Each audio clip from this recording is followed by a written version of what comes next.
Good morning. Good morning. My name is KaChina Davine, and I am here in the beautiful Blue Ridge Mountains of western North Carolina with Kedar Brown, who is an teacher, intuitive, ritual process facilitator, licensed professional counselor, and so much more.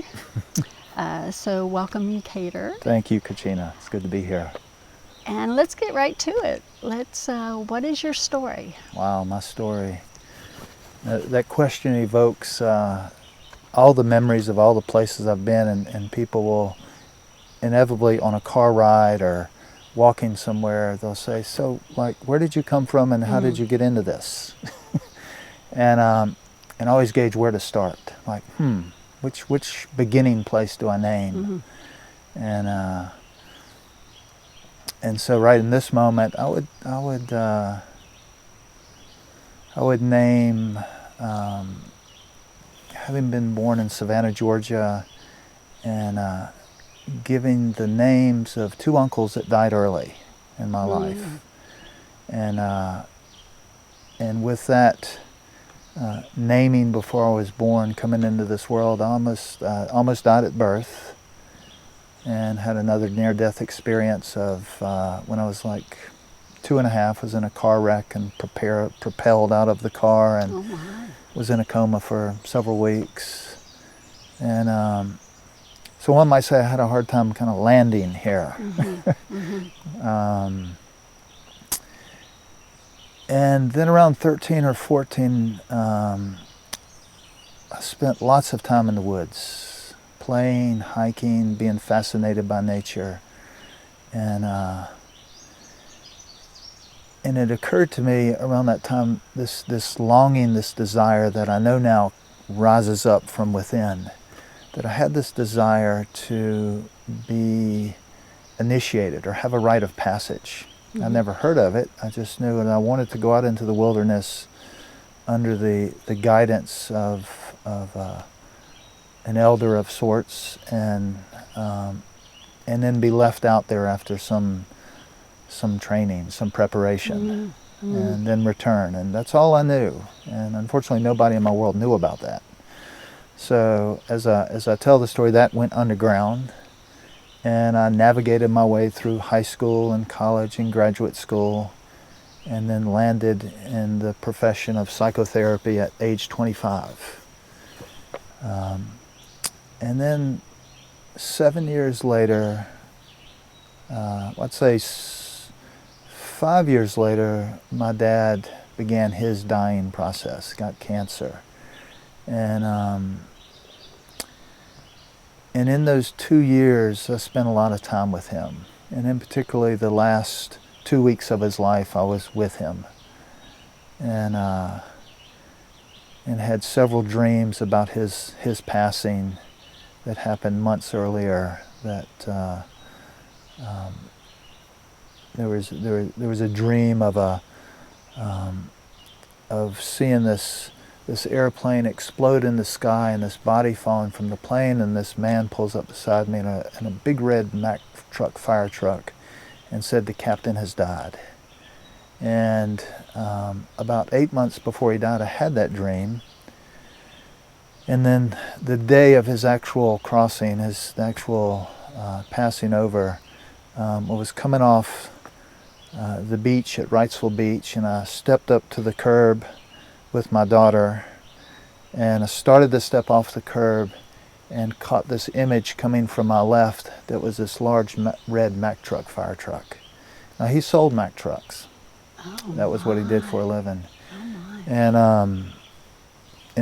I stood back, and the truck passed in front of me, and it was that night that he died.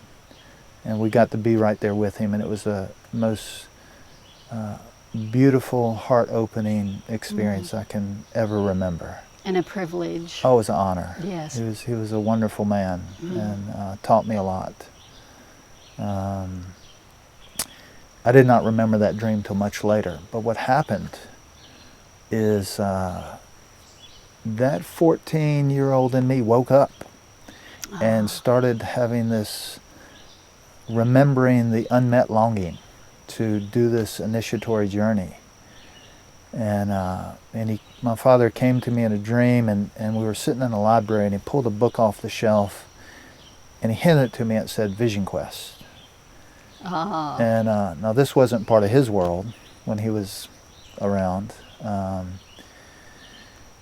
And then that longing deepened into a search for where I might find this. And all I knew that I would drive by sections of forest like this, and I would just start weeping, like I have to go in there. Mm-hmm. And then it occurred to me that I'm trying to complete what never completed itself when I was at that initiatory age that we often think of, around 13, 14, 15. And being a psychotherapist, I had other ideas about what I might do to assist myself that were more psychological. But this ceremony kept calling me. And this is what I call the calling. It happens in people's life it can happen through trauma, it can happen through awakening, it can happen through challenge.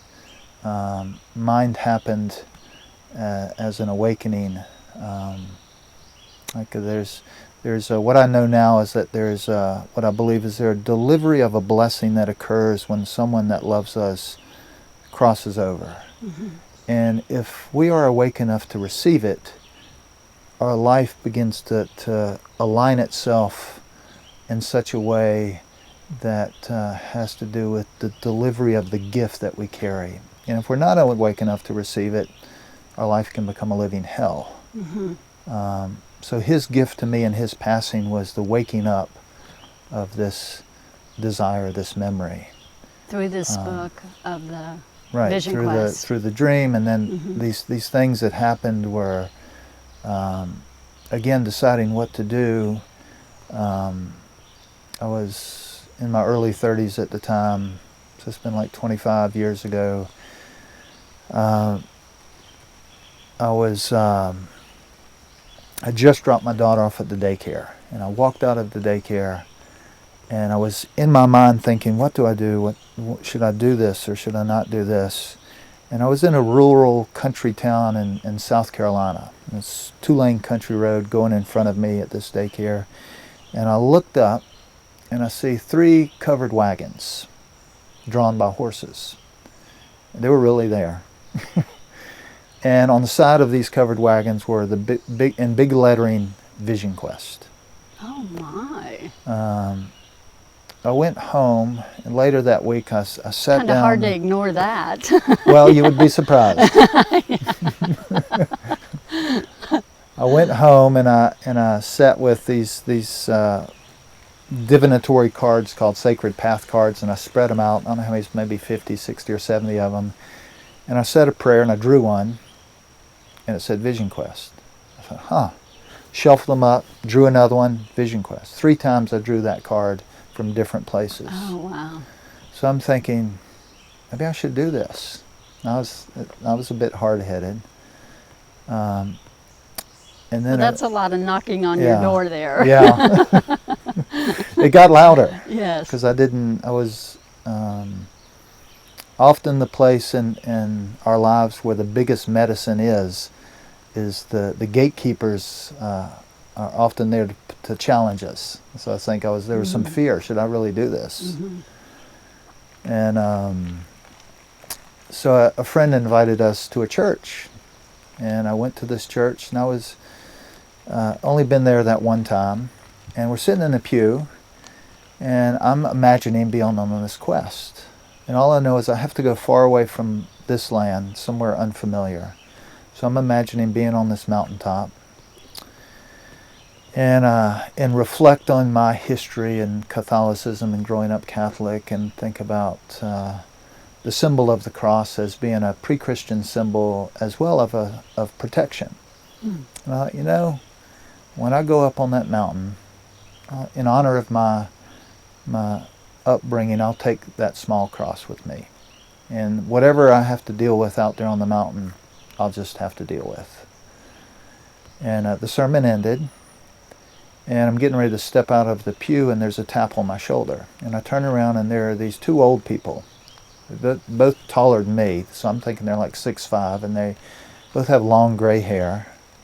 And this is in, again, a rural town in South Carolina. So in and of itself, this is unusual. Mm. And I look up at this man and this woman, and they both look at me, and the man just looks down at me and says, "Here, I'm supposed to give you this." And he puts that little cross in my hand right at that moment. Oh, wow. And all I do is I Wow. clasp it in my hand, and all I can say is thank you. Mm-hmm. Mm-hmm. What a gift. Still being the hard-headed person I was.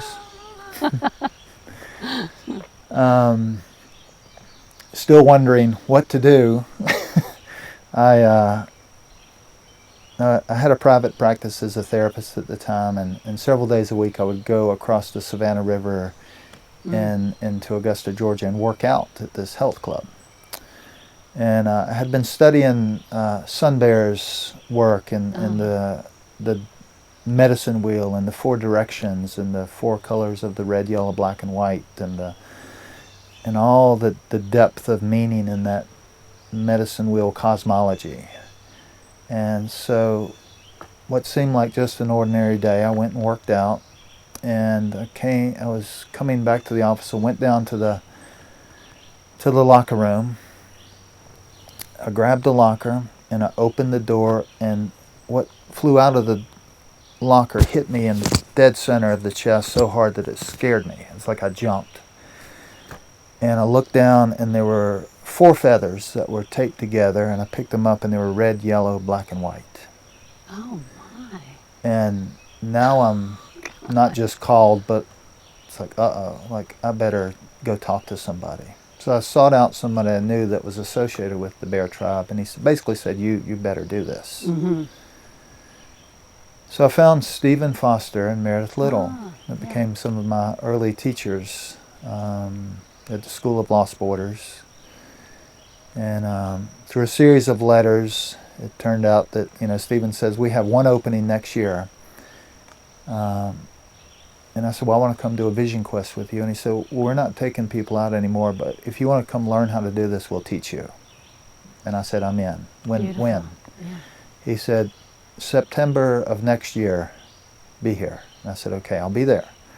So September of the next year rolls around. And it's a month-long training and apprenticeship in this particular ceremony. And there are so many experiences in that month that there'd be too much to talk about here, but just moving forward to my time on the mountain, when I went out for those 4 days and nights to fast and pray on the mountain. I was in the Sierra Nevada mountains, somewhere around 9,000 feet, sitting on this finger ridge where I had this 180-degree expansive view, looking east with the Sierras behind me. And each day I sat there in my purpose circle. And on the 3rd day, the vision that came to me came in the form of a deep grief and a heart opening and the words, "Bring the people home." Oh, beautiful. And so I can still feel it. I'm when I tell the story, I'm there. And so I spent that day just chanting that and grieving, not really knowing what would unfold in the next 25 years. Mm-hmm. And on the last night of the quest, which is that symbolic death and rebirth passage night, what occurs to me as I'm sitting there under the moon, it's late, it occurs to me, this is September 20th, the autumn equinox, exactly 2 years to the very night that my father died. Oh, wow, synchronicity. So this came full circle, and I knew when I came off that mountain that this was my work. Describe yourself in 3 words.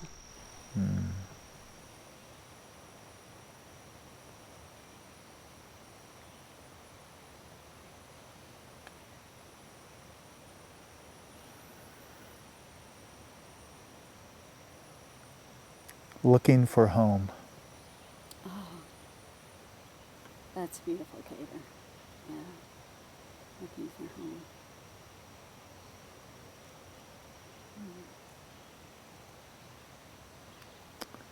Had a on the way to another workshop where somebody asked me, how did you get into this? And I told them this long story. And I said, that first Vision Quest, in 1994 still feeds me today.